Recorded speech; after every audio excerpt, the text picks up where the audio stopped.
Au sommet de ce 12h45, à l'instar de la communauté internationale, le Burkina Faso célèbre aujourd'hui 12 juin la journée mondiale de lutte contre le travail des enfants. À l'occasion, le ministre du Travail et de la Protection sociale a livré un message. Le résumé de son message à suivre au début de ce journal. Et puis la sécurité des installations électriques au cœur d'un atelier organisé par le Conseil burkinabé pour la sécurité des usagers de l'électricité, en abrégé COPSUEL, un atelier qui réunit plusieurs membres et partenaires du COPSUEL qui vont réfléchir et proposer des solutions pour éviter des incendies liés à l'électricité. Ce sont les titres de cette édition. Bonjour à toutes et à tous et bienvenue. Et pour débuter, aujourd'hui 12 juin est commémorée Journée mondiale contre le travail des enfants. À l'occasion, le ministre de la fonction publique, du travail et de la protection sociale, Mathias Traoré, dans son message, rappelle que cette année, la journée se tient dans un contexte marqué par la crise sécuritaire. Le ministre, dans son message, salue la résilience du peuple burkinabé et rend hommage aux forces de défense et de sécurité ainsi qu'aux volontaires pour la défense de la patrie. Cette année 2025, la journée mondiale contre le travail des enfants est célébrée sous le thème « Les progrès sont visibles, mais il reste beaucoup à faire, accélérons nos efforts ». Ce thème rappelle les États à redoubler d'efforts pour éliminer le travail des enfants en cohérence avec les objectifs de développement durable. Selon le ministre, le Burkina Faso a réalisé plusieurs avancées en matière de lutte contre le travail des enfants. Le ministre appelle donc à intensifier les efforts pour protéger les enfants. Il appelle également à des réflexions collectives pour bâtir un Burkina sans travail des enfants où chaque enfant peut rêver et apprendre librement. Et puis le gouvernement poursuit son engagement direct dans l'exploitation minière. Il a décidé hier en Conseil des ministres d'ajouter 5 mines industrielles au portefeuille de la Société de participation minière du Burkina Faso. Nous en savons plus avec Cynthia Zungrana. La Société de participation minière du Burkina, SOPAMIB, a désormais dans son escarcelle Wagion Gold SA, Senafo Bungu SA, Resources Ferke SARL, Crypfon Mineral Burkina Faso SARL et Lilium Mining Services Burkina Faso SARL. C'est une décision du Conseil des ministres s'inscrivant, je cite, dans la politique d'appropriation souveraine des ressources minières par l'État aux fins de leur exploitation optimale au bénéfice des populations. Fin de citation. Pas plus tard que le lundi 9 juin 2025, le chef de l'État, le capitaine Ibrahim Traoré, déclarait que le Burkina Faso, qui a un sous-sol riche, n'a pas encore commencé son exploitation et la redistribution des richesses au profit des Burkinabés. Selon le compte rendu du Conseil des ministres, le transfert des actifs de ces sociétés minières à la SOPAMIB est conforme à la loi ALT du 18 juillet 2024 portant code minier au Burkina Faso. La Direction générale de la police nationale informe les populations que 121 engins à 2 roues volés puis retrouvés lors d'opérations de sécurisation menées du 25 mars au 11 juin 2025 seront restitués. Les victimes de vol sont invitées à se présenter à la place de la Nation du samedi 14 juin à 9h au lundi 16 juin à 16h, menu de la carte grise, du reçu d'achat ou du récépissé de la déclaration de perte ou de vol pour identifier et récupérer leur engin. Pour la suite, je vous l'annonçais en titre. Le Conseil burkinabé pour la sécurité des usagers de l'électricité a tenu un atelier hier à Ouagadougou. Un atelier de validation des projets de la formation suivi de certification et de mise en place du Comité national de certification des électriciens. Cet atelier a réuni les membres du COPSUEL et leurs partenaires. Les précisions avec Ahmed Joël Compaoré. Les dangers liés aux installations électriques sont énormes, selon le conseiller burkinabé pour la sécurité des usagers de l'électricité. Fort de ce constat, le COPSIEL s'engage dans l'adoption d'une feuille de route pour offrir des formations aux installateurs électriques. La plupart des incendies que nous constatons d'origine électrique sont dus à la mauvaise mise en place des installations par souvent des personnes qui méconnaissent certaines règles élémentaires, certaines normes dans le domaine de l'électricité, tels que le câblage et certains dimensionnements pour pouvoir, et même la qualité du matériel utilisé pour alimenter tel ou tel appareillage, que ce soit dans le domaine de l'habitat, ou bien commercial, ou bien à caractère de bureau. Tout ce qui se passe peut être corrigé si nous nous mettons ensemble pour regarder dans la même direction, en donnant des formations, en donnant en tout cas des informations à tout le monde pour pouvoir arriver. Au cours de l'atelier, un comité est mis en place qui sera chargé à professionnaliser le secteur et de qualifier des installateurs. Pour les participants, l'atelier est le bienvenu. En tant que participant, d'abord j'ai trouvé cet atelier très enrichissant parce que ça m'a permis donc de comprendre les enjeux, même du domaine de l'électricité et tout. Donc c'est la bienvenue. J'invite le gouvernement et j'invite les décideurs, les autorités compétentes à tout faire pour que cette initiative puisse marcher parce que c'est pour le bien de tout le Burkina, c'est pour le bien de tous les consommateurs d'énergie. Au sortir de l'atelier, le document qui sera amendé par les participants sera présenté à l'autorité compétente. Au sortir de cet atelier, l'ensemble des participants auront décidé pour éviter tout ce que nous connaissons comme désagréments, incendies, morts par électrocution et autres qui endeuillent beaucoup de familles. Au terme de tout ce que nous sommes en train de faire, c'est de produire un manuel de procédure sur les installations électriques et bien d'autres paramètres qui permettent de garantir la sécurité des installations électriques du même coût des personnes et des biens. Le COPSIEL annonce la mise en place d'une plateforme dans les jours à venir pour enregistrer les installateurs électriques dans le but de leur offrir une formation certifiée. Cela permettra de réduire un tant soit peu les risques liés à l'électricité. Les résultats du premier tour du BEPC 2025 ont été proclamés hier sur le territoire national. Pendant ce temps, la direction régionale de la police nationale des Hauts-Bassins a présenté au cours d'une conférence de presse 13 individus impliqués dans une affaire de fraude à l'examen du brevet d'études du premier cycle de la session 2025. Retour sur cette conférence de presse avec Nongasida Thomas Sando. Ces personnes arrêtées avaient mis en place un système sophistiqué de tricherie en intégrant un groupe WhatsApp dénommé Secret d'un peuple. Et leur mode opératoire était de faire des photos des sujets et envoyer dans le groupe pour la correction. Le 4 juin 2025, le président du jury numéro 1 du PENI mettait à la disposition du commissariat de police du district de Toussiana une candidate au BPC nommée TA pour détention et manipulation d'un téléphone portable pendant la composition de l'épreuve de mathématiques.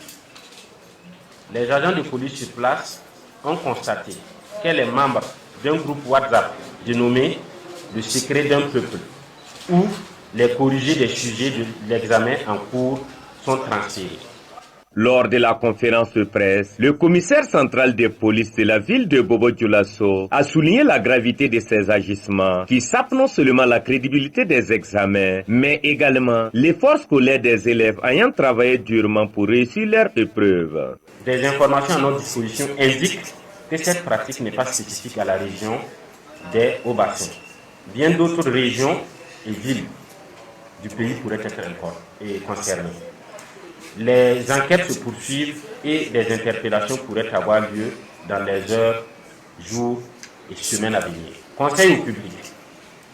C'est le lieu tout d'abord pour nous de saluer le travail de nos braves enseignants et partant de là, du monde éducatif pour leur engagement et leurs inlassables sacrifices en faveur de l'éducation. Puis, rappeler qu'à travers ce point de presse, nous souhaitons leur rendre un hommage bien mérité. Aux parents, nous les invitons à l'accompagnement et au suivi du monde éducatif dans la réussite de leur mission, qui n'est rien d'autre que d'éduquer nos enfants, leur inculquer des valeurs qui feront d'eux des citoyens exemplaires. Au total, 13 téléphones de diverses marques contenant des épreuves et documents partagés dans le groupe WhatsApp. En rappel, ce réseau a été démasqué après que le président du jury numéro 1 de Péni ait remis à la disposition du commissariat de police du district de Toussiana la candidate en question. Ces 13 individus arrêtés devront désormais faire face à la justice afin de répondre de leurs actes. Les membres de la coalition des associations de l'économie informelle pour la paix et la cohésion sociale des 13 régions étaient face à la presse hier. Ils ont dénoncé un revirement de situation de certains membres à l'encontre de la fêtière de l'économie informelle. Ils affirment que ce revirement est lié à des motivations financières. Sidiki Kabré nous en dit plus. Selon Aruna Kabouré, membre de la coalition, l'attitude de ceux qu'il qualifie de détracteurs constitue un revirement spectaculaire, rappelant que ces personnes étaient pourtant présentes lors du congrès tenu à Tinkodogo. La coalition tient à prendre l'opinion publique nationale à témoin, que pour fournir l'information juste sur la période de renouvellement du bureau conformément au texte, une large concertation a d'abord réuni tous les membres statutaires, y compris nos dissidents actuels. Images et listes de présence à l'appui, la présence et la participation de ces détracteurs à ces échanges allant jusqu'au déplacement de Tinkodogo le 28 novembre 2024 pour participer aux travaux du dit congrès. Signe de leur adhésion et implication au processus. À notre grand étonnement, les mêmes personnes ont fait un revirement spectaculaire en attaquant le même processus électoral auquel ils ont adhéré et participé du début jusqu'à la fin. Profitant de cette tribune, la coalition a tenu à réaffirmer la transparence du processus électoral auquel, précise-t-il, les contestataires ont pris pleinement part. Pour garantir la transparence du processus électoral, dans le strict respect des principes d'indépendance et d'impartialité, tels qu'exigés par le ministère de tutelle technique, l'étude de Maître B. Raoulda, huissier de justice auprès du tribunal de grande instance de Tinkodogo, a été sollicitée pour constater la tenue effective des dites élections et fournir l'encadrement juridique adéquat. Il a dressé au terme de sa mission un procès verbal qui peut être consulté ici au besoin. Pour encadrer le respect des conditions d'éligibilité au poste de président, conformément à l'article 17 du règlement intérieur, un communiqué en date du jeudi 14 novembre a été diffusé dans les plateformes du Conseil national de l'économie informelle du Burkina Faso et affiché séance tenante sur le tableau d'affichage, dans le but de susciter des candidatures dans la période du lundi 18 au vendredi 22 novembre 2024 inclus, de 8h à 15h au siège du Conseil national de l'économie informelle. Ainsi, à la date de clôture des dépôts, à 15h, nous avons été témoins qu'un seul dossier a été réceptionné par la commission. Il faut rappeler que ces élections ont connu la participation des représentants des 13 régions conformément au statut et se sont soldées sur un score de 96,04% des votants en faveur de M. Salifou Nikéma en qualité de président du bureau exécutif national. Face à cette situation, qui selon elle ternit l'image de la fêtière de l'économie informelle, la coalition appelle l'autorité compétente à intervenir afin de restaurer l'ordre et préserver l'intégrité des instances représentatives. Pour rappel, les acteurs du Conseil de l'économie informelle s'étaient réunis le 28 novembre 2024 à Tinkodogo à l'occasion d'un congrès. Ce congrès fait aujourd'hui l'objet de vives contestations et même de procès. Après Alif Naba, la banque postale du Burkina Faso a fait de Bertrand Traoré son ambassadeur. L'institution bancaire a officialisé hier la signature d'un contrat d'ambassadeur avec le capitaine des étalons. Bertrand Traoré est désormais chargé de faire la promotion des services de la banque auprès du public burkinabé. Nous en savons plus avec Cynthia Zungrana. Après l'artiste Alif Naba, c'est au tour du footballeur Bertrand Traoré de rejoindre la famille des ambassadeurs de la Banque postale. À travers cette signature, le capitaine des étalons devient officiellement le deuxième ambassadeur de la Banque postale du Burkina Faso. Connu pour ses performances sur les terrains de football, il associe désormais son image à celle de cette institution financière. En choisissant Bertrand Traoré, la banque entend renforcer son image auprès du grand public, notamment la jeunesse. Bertrand Traoré, ce n'est pas seulement un talent du football qui est reconnu au niveau national, africain ou bien mondial, mais il est aussi un symbole de persévérance, d'engagement, et puis aussi il est comment on appelle ça, de réussite pour une bonne partie de la population burkinabé. Donc c'est un modèle pour beaucoup de jeunes. Et c'est dans ce cadre-là que lorsque vous regardez l'engagement, lorsque vous regardez le parcours exemplaire de Bertrand Traoré, vous voyez sa statue de leader en tant que capitaine des étalons, vous voyez aussi la popularité qu'il a auprès de la jeunesse. Et tout ça là concourt, tout ça nous a amené à le choisir comme ambassadeur. Et puis aussi, il faut noter une chose, tout ce que j'ai cité, ça s'inscrit aussi, ça concourt, comment on appelle ça, au niveau de la Banque postale, ça rejoint les valeurs que la Banque postale veut promouvoir.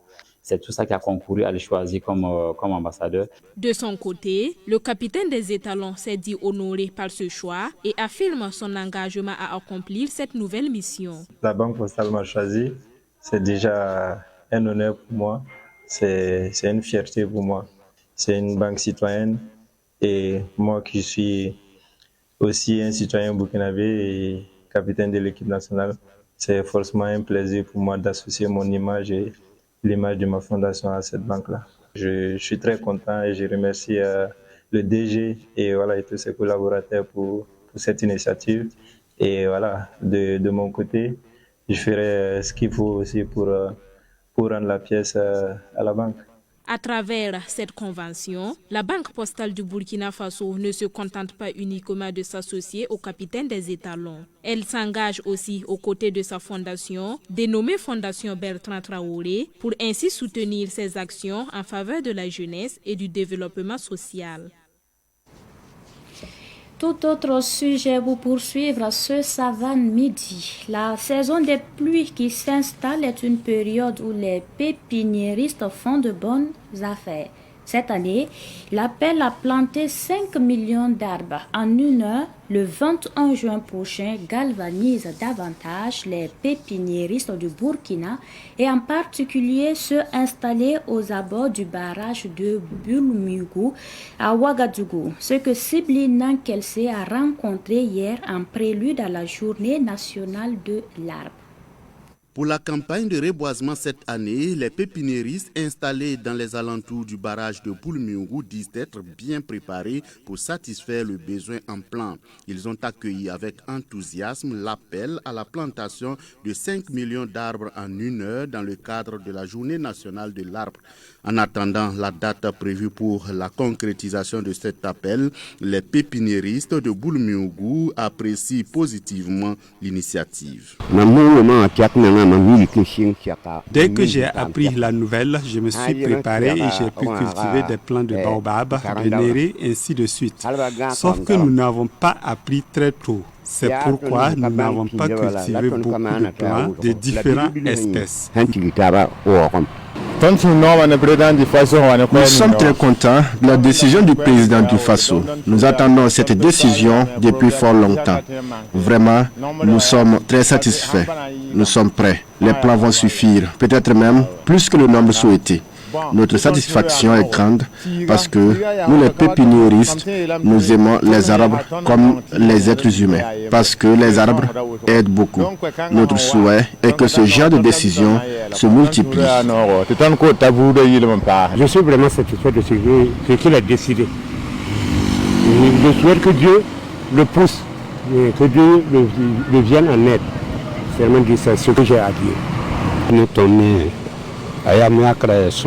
En ce qui me concerne, c'est une belle initiative. Cela ne profite pas seulement aux pépiniéristes, mais à la population toute entière, parce que peu importe le lieu où se trouve un arbre, il a une grande importance car il est médicinal et nous donne également de l'ombre. En vérité, nous nous sommes bien préparés. Pour n'importe quelle plante dont vous avez besoin, nous pouvons vous en procurer. Il n'y a pas ce type d'espèce de plante que nous ne puissions pas vous en procurer car nous nous connaissons entre nous autour du barrage de Boulmérou ici.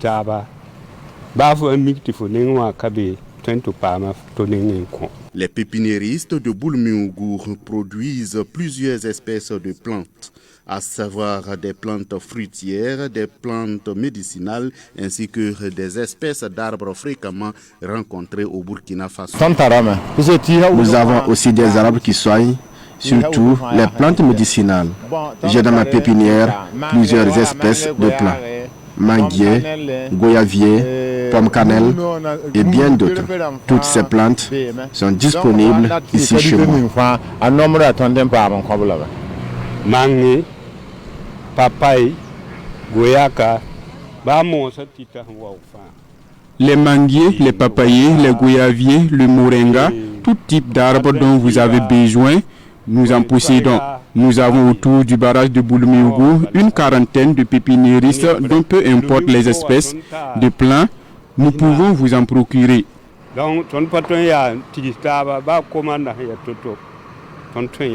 Une chose est de planter, une autre chose est d'entretenir. C'est pourquoi les pépiniéristes de Boulmiougou insistent sur l'entretien des arbres qui seront mis en terre.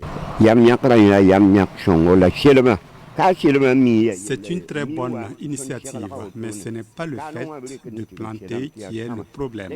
Souvent, les gens viennent acheter les plants pour les reboisements, seulement ils n'entretiennent pas les arbres et quand nous arrivons souvent sur les lieux de reboisement, c'est le découragement total. Je demande à la population et surtout au président du Faso de mettre l'accent sur l'entretien, même si on plante plus de 5 millions ou moins que ça. Il faut un bon entretien. Si on arrive à planter un nombre important et après on part trouver que les plantes survivantes ne valent pas la moitié, ce n'est pas satisfaisant. Les pépiniéristes installés autour du barrage de Boulmiougou ont énuméré leurs difficultés qui se résument au manque d'eau autour des mois de février à mai. C'est à cette période que le barrage tarit. Ils ont ensemble lancé un appel au président du Faso, Ibrahim Traoré, à leur venir en aide. Peu importe la qualité de leur production, des arbres, nous pouvons les leur donner tant qu'il y a de l'eau pour travailler. Nous demandons à ce qu'on nous aide avec le curage du barrage ou en nous procurant des fourrages afin que nous continuons à produire comme il se doit. Telle initiative nous fera énormément plaisir. Nous terminons par Gurunga, une marmite pour un projet qui est cette fois-ci tourné en long métrage d'une durée d'1h50.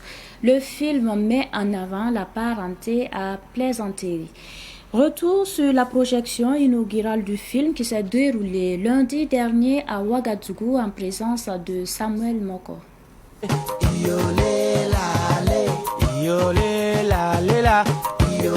Gurunga, une marmite pour un projet, est un film à long métrage d'1h50. C'est un film comique basé sur la parenté à plaisanterie entre les communautés du Burkina Faso.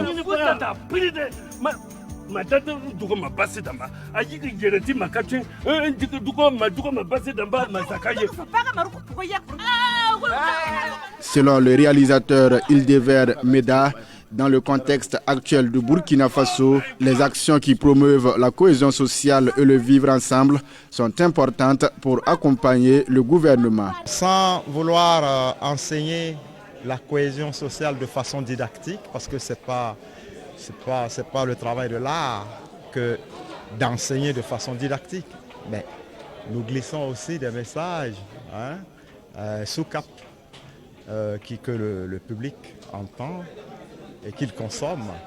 Et voilà, c'est pour cela que vous avez vu, même sans le prononcer de façon didactique, nous avons parlé de beaucoup d'aspects liés à notre cohésion sociale, à la nécessité d'être ensemble. Le ministre en charge de la culture qui a suivi cette projection inaugurale a félicité le réalisateur ainsi que les acteurs, tout en invitant les autres réalisateurs à emboîter le pas de Hildevert Meda. Nous sommes fiers d'eux et je voudrais que l'ensemble des réalisateurs rivalisent de talent et d'ingéniosité parce que nous voulons que les contenus endogènes envahissent nos écrans. Que ce soit dans les salles de ciné, mais aussi sur les chaînes de télévision publiques et privées. Nous voulons que dorénavant, ce soit beaucoup plus nos contenus produits par nous-mêmes avec nos acteurs et qui mettent en exergue nos valeurs. Le film Gurunga, une marmite pour un projet, passe au ciné Burkina du 9 au 22 juin.